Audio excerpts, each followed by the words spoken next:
Hello ladies and gentlemen, and welcome to your final mini lesson of English 11 at Jenison International Academy. Today we're going to be focusing on post-war society, contemporary literature. We're past the experimentation of the modernist era and into what we know today as kind of that quintessential current American literature as well. Be sure to take your Cornell notes. Be sure to follow those templates and those instructions as they'll help you this unit as well. And if you have any questions, be sure to reach out to your instructor as well. We're happy to help. Let's get underway. American literature after World War II reflects the many changes that took place in society during that time. On the one hand, there were trends towards integration of African Americans, Latinos, women, and other groups previously excluded from political and cultural participation. On the other hand, there were trends towards the disintegration of structures and values that had been long upheld in the nation. After the war, returning African American veterans demanded the same rights and freedoms at home that they had fought to give to others abroad. In 1948, President Truman issued an executive order for integration of the armed forces and called for an end to discrimination in government hiring.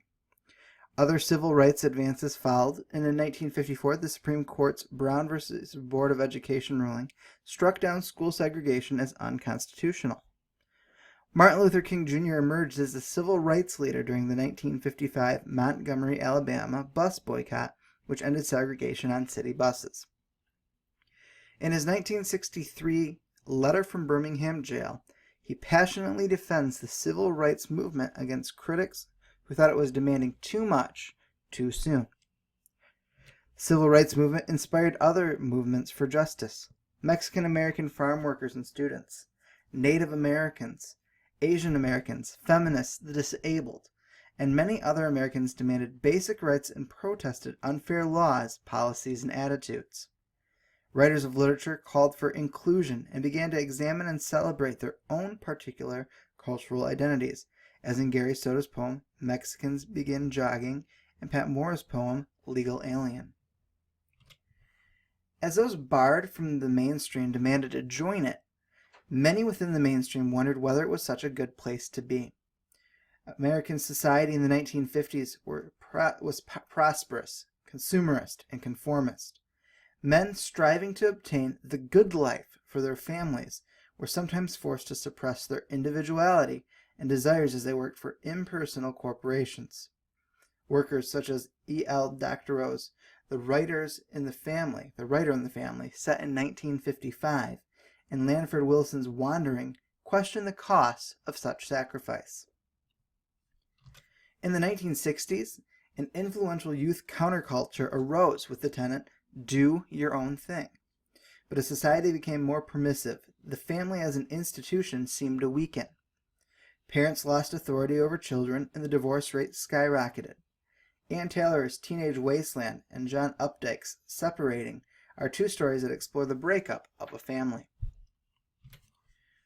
Trends towards further integration and disintegration have continued since the 1980s.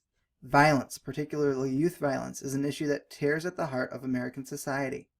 Joyce Carol Oates' story Hostage and Garrett Ongo's poem The Legend show the ripple effects of sudden, inexplicable acts of violence. The nation also struggles with issues of immigration and language. In Mother Tongue, Amy Tand reflects on the richness of her Chinese mother's broken English. And in Latin Deli, Judith Ortiz Coffer portrays Latin American immigrants who miss the comfort of spoken Spanish.